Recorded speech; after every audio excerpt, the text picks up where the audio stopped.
Hello. Hello friends. Welcome back.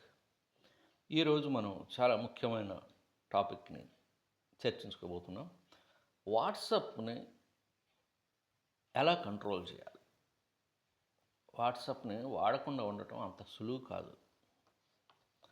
WhatsApp అంటే తెలియని వారు ఎవరైనా ఉంటే వాళ్ళని ఎగాదిగా చూసే రోజులివి. ప్రతి పూట అన్నం ఉన్నా లేకపోయినా వాట్సాప్ చెక్ చేయటం మాత్రం తప్పనిసరి.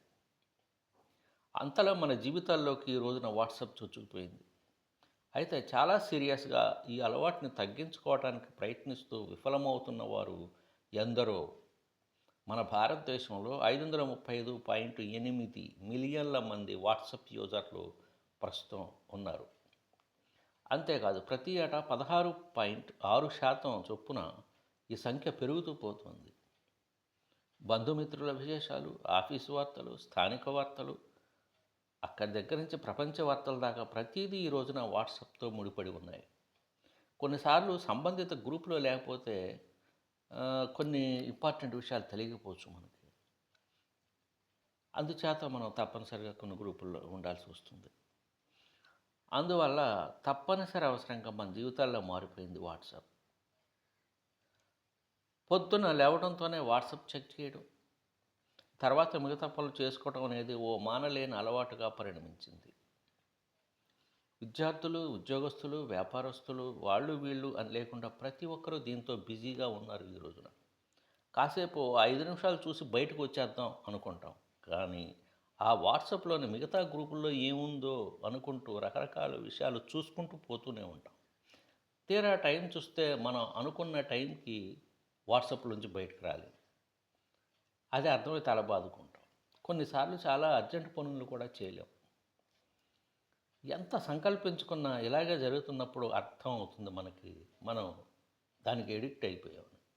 కొంతమంది గంటలు గంటలు దాంతోనే గడుపుతుంటారు వాట్సాప్‌తో. ఏకధాటిగా 2-4 గంటల దాకా చూడటం మంచిది కాదని పరిశోధకులు అంటున్నారు. బాగా అవసరమైతే మధ్యలో రెస్ట్ తీసుకొని చూడాలి. వాట్సాప్‌ని విపరీతంగా చూసేవారిలో మతిమరుపు, నిద్రలేమి, కంటి నొప్పి, కారణం లేకుండా కోపం రావటం ఇలాంటి సమస్యలు తలెత్తుతున్నాయని నిపుణులు అంటున్నారు. కాబట్టి నిర్ణీతమైన సమయంలోనే చూడటానికి ప్లాన్ చేసుకోవాలి. అనవసరమైన గ్రూపుల్లోంచి బయటకు రావాలి. దానివల్ల సమయం కలిసి వస్తుంది.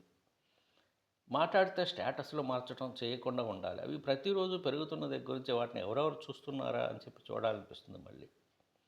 అలా మళ్ళీ మన సమయం వృధా అవుతుంది. మరి వాట్సాప్ యాప్‌ని తీసేద్దామంటే అంత ఈజీ కాదు. ఎందుకంటే మన అవసరాలు దాంతో ముడిపడి ఉన్నాయి అట్లా. మన ప్రొఫెషన్‌కి సంబంధించిన లేదా సోషల్ లైఫ్‌కి సంబంధించినటువంటి విషయాలు మనం కోల్పోతుంటాం ఒక్కోసారి వాట్సాప్‌లో. అది నిజం. కాబట్టి ఏ మెసేజ్‌ని ఎంతసేపు చూడాలి అనేటువంటిది ప్రధానమైనది.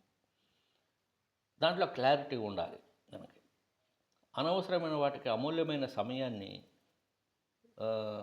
వినియోగించకూడదు. అనవసరమని అనుకున్న దానికి ఎక్కువ సమయం వినియోగించకూడదు. ప్రతి వారు పంపే వీడియోలు, ఫోటోలు చూద్దామని మరి ముందు పెట్టుకుంటే మన సమయం వేస్ట్ అయిపోతుంది.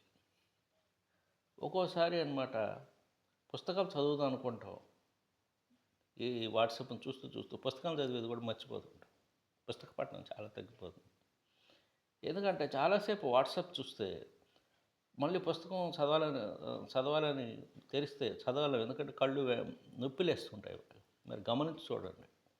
ఎందుకంటే మెదడు అలసిపోతుంది. అలసిపోయి విశ్రాంతి కోరుతుంది. అంతేకాదు కళ్ళు నొప్పి కూడా చదవటానికి అసౌకర్యంగా ఉంటుంది. ఎంతో అవసరమైతే తప్ప గ్రూపుల్లో సాధ్యమైనంత వరకు మెసేజ్‌లు పెట్టవద్దు. దానివల్ల వాద వివాదాలు చెలరేగి స్పందిస్తూ పోతే మన ఇతర పనుల మూలన పడతాయి. అలాగే సెట్టింగ్స్‌లో మార్పులు చేసుకొని అనవసరమైన సమయంలో వాట్సాప్‌ని డిజేబుల్ చేసుకోవటం మంచిది. అవసరం లేదన్నప్పుడు వీలైతే మొబైల్‌ని దూరంగా ఉంచడానికి ప్రయత్నించాలి. మన అవసరాలకే వినియోగించుకుంటూ ఇతర హాబీలను కూడా పెంపొందించుకోవాలి. ముఖ్యంగా పుస్తక పఠనం అలాంటివి. ఓవైపు మానసిక ఆరోగ్యాన్ని కాపాడుకుంటూనే వాట్సాప్ లాంటి సాధనాన్ని చాలా జాగ్రత్తగా వాడుకోవాలి. లేదా మన సమయాన్ని, ఆరోగ్యాన్ని కూడా మరి మనం కోల్పోయే ప్రమాదం ఉన్నది. Thank you very much. మరి నా ఈ వీడియోలు నచ్చినట్టయితే సబ్స్క్రైబ్ చేయండి. షేర్ చేయండి, లైక్ చేయండి. Thank you very much. Let's meet with other interesting article next time. Okay, let's have a great time.